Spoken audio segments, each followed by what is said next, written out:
Open floors మరియు premium simplex houses రెండు కలిసిన ఒకే ఒక డీటీసీబీ మరియు రేరా ప్రాజెక్ట్ ఈశాన్య ఇన్ఫ్రావారి SGR heights at Shad Nagar town 1200 ఎస్ఎఫ్టీలో ఇల్లు కూడా కట్టేస్తున్నారు. 70% bank loan available. Contract number 8297044545. బతుకుంటే ఆయన అరెస్ట్ చేయకూడదు.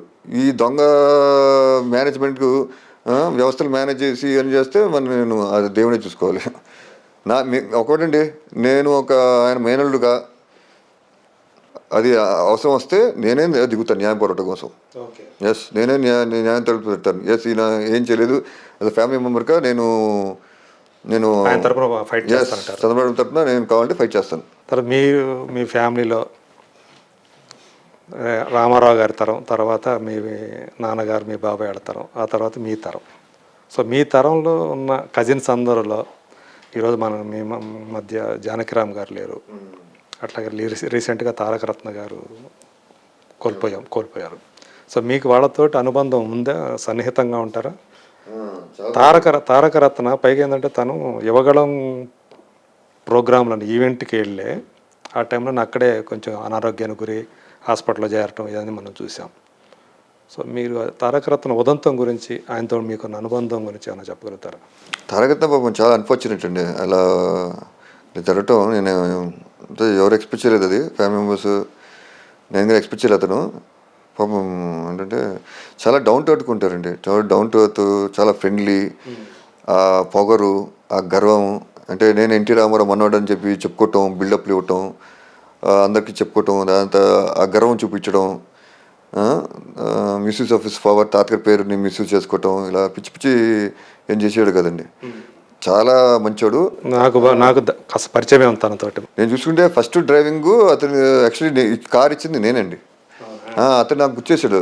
అప్పుడు 800 కారు, లేకపోతే మారుతియో, లేకపోతే 1000 cc బండు అని నేను డ్రైవ్ చేస్తానంటే సరే అని చెప్పి నేనే దగ్గరుండి డ్రైవింగ్ నేర్పించానండి. అప్పుడు అంటూ ఉంటాడు, నీ వల్ల నేను డ్రైవింగ్ నేర్చుకున్నాను అని అంటాడండి. అలా ఎందుకంటే మాది ఏంటంటే మాస్ బ్యాంక్ ఇంట్లో ఉన్నప్పుడు పక్కనే ఉండేది ఇల్లు. ఫాదర్ది సాయికృష్ణ, హరికృష్ణ, మోహన్ కృష్ణ. చదువుకున్నాడు. అంతా ఫ్రీగా ఉన్నప్పుడు వచ్చేస్తే అనే అనుకునేవాడు. కళ్యాణరామ్ గారు వచ్చేవాడు. సో అప్పుడు మేము క్రికెట్ ఆడేవాళ్ళని. మేము ఎవ్రీ సండేస్ క్రికెట్ మ్యాచ్ పెట్టుకుంటాం.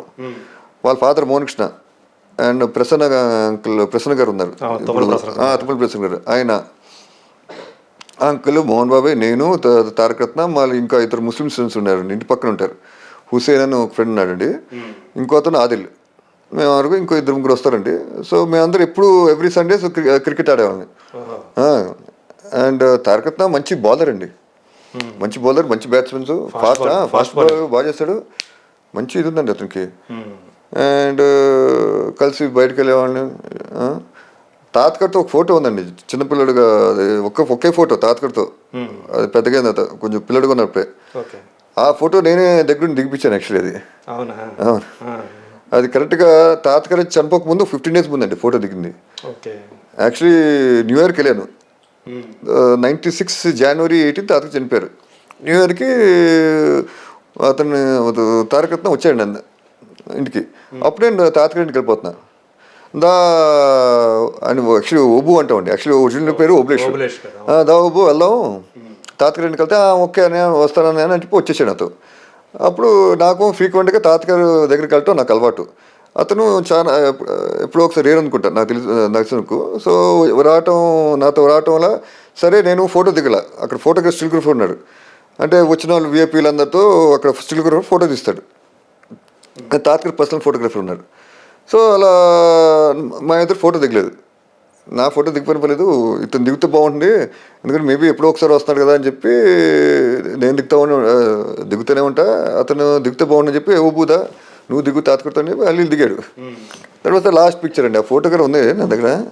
అదే సర్క్యులేట్ అవుతుంది ఫోటో తాతగారితో లాస్ట్ దిగిన ఫోటో. జస్ట్ కానీ ఎక్స్పెక్ట్ చేయాలి. అఫ్కోర్స్ తాతగారు చనిపోతారని 17 days కానీ చనిపోయారు. సో అలా మంచి అనుభవం ఉంది. బయటకు వెళ్ళేవాళ్ళని, సినిమాలు చూసేవాళ్ళని. తను తీసుకుని వెళ్ళేవాళ్ళ సినిమాలకి. 70-35 థియేటరు, మళ్ళీ తారకమ్మ థియేటర్కి వెళ్ళేవాళ్ళని సినిమాలకి. సో ఇష్టం ఎంజాయ్ అండి బాగా. Very down to earth person. So unfortunate పాపం ఇలా జీర్ణించుకోలేకపోయాము అసలు. ఏంటిది ఇలా జరుగుతుంది అని ఫీల్ అయింది. జానకిరామ్ గారు అలానే జరిగిందండి అని తనది యాక్సిడెంట్ కదా తనది. ఎవరు జానకిరామ్? జానకిరామ్ బాబు చాలా డౌన్ టు ఎర్త్ మనిషి. అతను సేమ్, అసలు గర్వం లేదు, ఎవరికి చెప్పుకోడు, చాలా నార్మల్ పర్సన్ లాగా ఉంటాడు అతను. ఇంకా నేను సో అండ్ సో అని చెప్పి మా బాబాయ్ మా తాత ఇదని చెప్పి ఎక్కలేదు, అందరితో ప్రేమగా ఆప్యాయతగా ఉంటారు. అంటే హరిబాబాయ్ గారు స్ట్రిక్ట్ అండి. హరిబాబాయ్ మా పిన్ని చాలా డిసిప్లిన్గా ఉంటారు. గర్వము దాంతో చదువు విషయంలో చాలా స్ట్రిక్ట్గా ఉండేవారు. ఈవెన్ తరగతి దగ్గర బాగా చదివేవండి. Very well educated, good student, very good student. Janakiram రిషివాలో చదివాడండి, తరగతి చెన్నైలో చదివాడు. సో రిషివాలో ఉన్నప్పుడు కూడా అక్కడ ఆశ్చర్యిస్తుంటే ఒక ఇద్దరు ఫ్రెండ్స్ చెప్పారు, అసలు అతను ఎన్టీ రామారావు మనని తెలియదంటండి. నార్మల్ జానకిరామ్ మామూలుగా ఉండేవంట. తర్వాత ఎవరు చెప్పారంట, వాళ్ళు చూసి షాక్ అయ్యారు, నేను ఎన్టీ రామారావు అన్నాడా అనేవంట. నమ్మలే వాళ్ళు. కాదు, ఎంత సింపుల్గా ఉంటాడేంటి, నార్మల్ మాలాగా ఉంటాడు, లేకపోతే అది మెయింటైన్ చేసేవాడు కదా, బిల్డప్లు ఉంటే ఏం లేదు నార్మల్గా ఉంటాడంటే. తర్వాత ఓహో చాలా పాపం అంత డౌన్ టు ఎర్త్ మనిషి. వాళ్ళంటే వాళ్ళ ఫ్యామిలీ గారా, బాబాయ్ గారా ఎక్కువ హడావిడి, నేను ఎన్టీ రామారావు కొడుకు నేను బిల్డప్లు ఇవ్వటం, సెక్యూరిటీ ఏమీ లేదు, నార్మల్ లైఫ్. వాళ్ళ కష్టాలంటే వాళ్ళకి తెలియాలి. అంటే తాతగారు అలా అందరినీ అలా పెంచారు. సో రిషివల్లో అలా ఉండేదండి. అతను ఎవరు తెలిసేవారు కాదు, సింపుల్గా ఉండేవాడు అండ్ డిసిప్లిన్గా ఉండేవాడు చాలా. సో అన్ఫార్చునేట్ మా యాక్సిడెంట్ దురదృష్టవశాత్తు. ఆ తర్వాత ఆయన కూడా హరిబాబాయ్. సో అవుతాయి అంటే జరగకూడదు. So it's bad luck. ఇది తారకత్ జానకిరామ్ కలవటం, ఫ్యామిలీ మెంబర్స్ ఎవరు జీర్ణించుకెళ్ళిపోయారు అసలు. Life and you have to face it. So అంటే ఒక్కోసారి మనకు తెలియకుండా ఇలాంటి ఎదుర్కోవాల్సి వస్తూ ఉంటుంది. ట్రాజెడీస్, కష్టాలు, బాధలు కూడా ప్రపంచంలో రకరకాల ట్రాజెడీస్ జరుగుతూ ఉంటాయి. మనకు జరగకూడదని రూల్ ఏదండి. అన్ఫార్చునేట్ బ్యాడ్ లక్ అది. సో వాళ్ళ ఆత్మ శాంతించాలని చెప్పి. అవును, అది అందరికి బాధాకరమైన విషయాలు. జానకిరామ్ ఎవ్రీ వీక్లీ వన్స్ మాట్లాడుతూనే ఉండి సెల్ ఫోన్లో. ఓకే, మీకంటే పెద్ద కదా ఆయన? నాకంటే 2 years పెద్ద అండి. అందరు నన్ను పెద్ద మనవాడు అనేవారు. నేను చెప్తా ఉంటాను, నా పెద్దవాడు నేను కాదు అంటే వాళ్ళకి తెలియదు కదండి. నేను పెద్ద కొడుకు కాబట్టి పెద్ద మనవాడు అంటారు. నేను అంటాను లేదండి, జానకిరామ్ నాకంటే 2 సంవత్సరాలు పెద్ద. సో మీకు తెలియదు కాబట్టి సో పెద్ద అంటే ఓకే అని అనేవారు. మీ ఇంట్లో మీరు ఎంతమంది పిల్లలు? నాకు ఒక సిస్టర్ అండి, నాకు ఎల్డర్ సిస్టర్ ఉన్నారు, కుముదిని. మీకంటే ముందు ఆమె అన్నమాట. కుముదిని అండి. మీ ఇద్దరేనా? మీ ఇద్దరే అండి. ఓకే.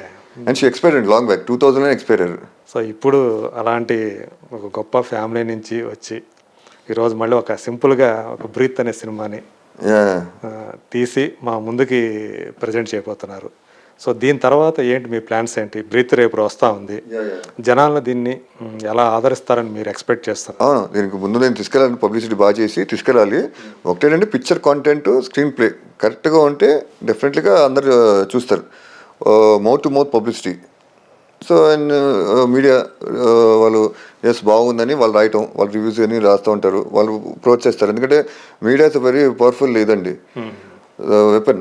వాళ్ళు ఏంటంటే మంచి సినిమాని మంచిగా ఉందని రాస్తారు, చెత్త కొన్ని చెత్త రాస్తారు. సో ఎప్పుడైతే బాగుంటే మీడియా వాళ్ళు బ్రహ్మాండంగా రాస్తారు. అది కాకుండా జనం కదా మౌత్ టు మౌత్. డైరెక్టర్ కూడా ఎలా తీసాడు అనేది కూడా ఉంటుంది. ఇప్పుడు ఆకేళ్ల వంశీ ఎలా తీసాడు అనేది కూడా అది అకేళ్ల వంశీ చాలా ఎక్సలెంట్గా తీసాడండి. ఫస్ట్ షాట్ నుంచి ఎండ్ షాట్ మంచి స్క్రీన్ ప్లే తీసుకొచ్చాడు.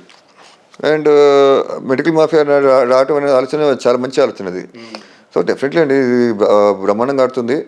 అండ్ నేను కూడా ప్రమోషన్స్ ఇప్పుడు స్టార్ట్ చేయాలి, ఇంకా ఆల్రెడీ లైట్గా స్టార్ట్ చేశాను. సో అండ్ డెఫినెట్లీ బాగా ఆడుతుంది. అండ్ అండ్ జనం ఆశీస్సులు, అభిమాన ఆశీస్సులు, తాత్కాలిక ఆశీస్సులు తప్పకుండా కోరుకుంటున్నాను. అదే కాకుండా నెక్స్ట్ సినిమా ఫారెస్ట్ బ్యాక్ డ్రాప్లో మంచి ఇది సబ్జెక్ట్ రెడీ అయింది. ఆల్రెడీ రెడీ అయిందండి, రెడీ చేసేసుకున్నారు. ఓకే. దాని టైటిల్ కూడా ఈ మధ్యలోనే ఇది చేసే టైంలో చేశారా, విన్నారా? ఇది టైంలో చేశాను. ఓకే. స్టోరీ ఐడియా నేను ఇచ్చాను యాక్చువల్లీ, జస్ట్ ఐడియా. అది ఎవరండి డైరెక్టర్?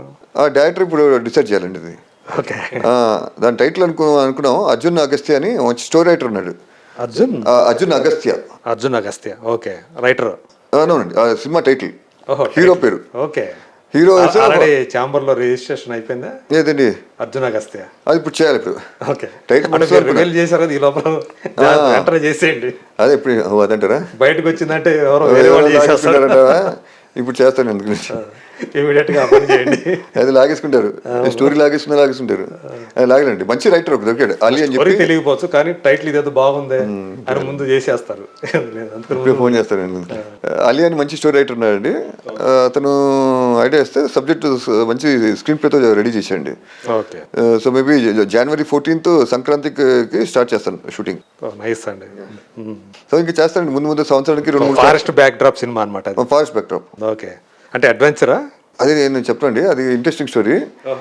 అది నేను ఫారెస్ట్ ఆఫీసర్. అంటే అది కూడా స్క్రీన్ ప్లే బేస్డ్ గానే ఉంటుందా? స్క్రీన్ ప్లే బేస్డ్, మంచి కాంటెంట్ ఉంది అందులో.